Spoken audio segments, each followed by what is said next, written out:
Brought to you by Technopova Curve 5G. Discover new horizon.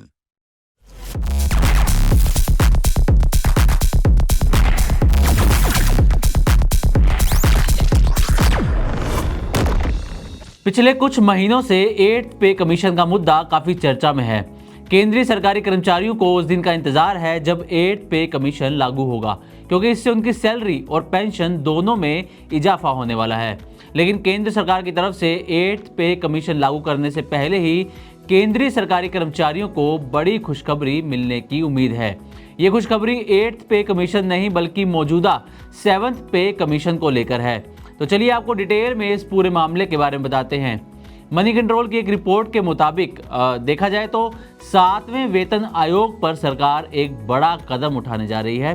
बड़ा कदम यह है कि केंद्र सरकार के 1.2 करोड़ कर्मचारियों और पेंशनर्स के लिए ये बड़ी खुशखबरी है।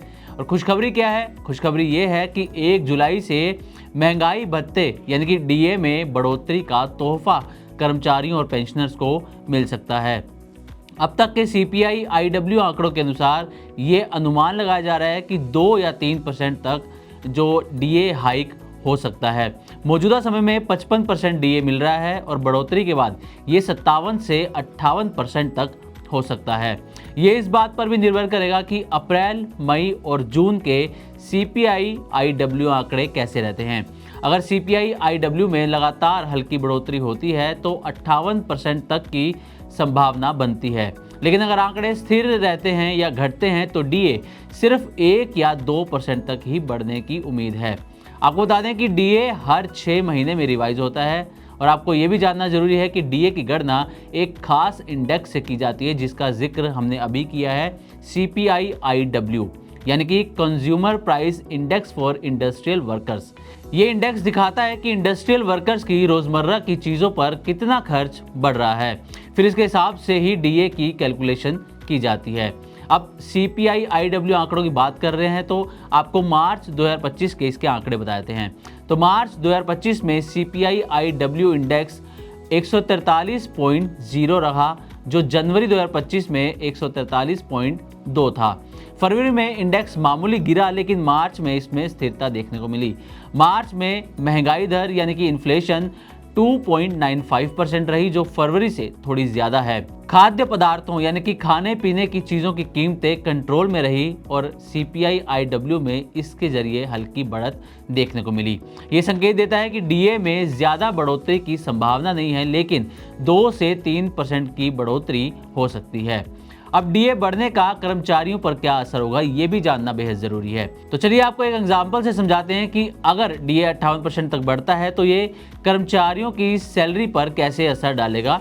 मान लीजिए किसी की सैलरी, बेसिक सैलरी 30,000 रुपये है और अगर डीए 3% तक बढ़ता है तो उसे मंथली 900 रुपये तक का बेनिफिट हो सकता है। और अगर पूरे साल के हिसाब से देखें तो 10,800 रुपये का एक्स्ट्रा बेनिफिट बनता है।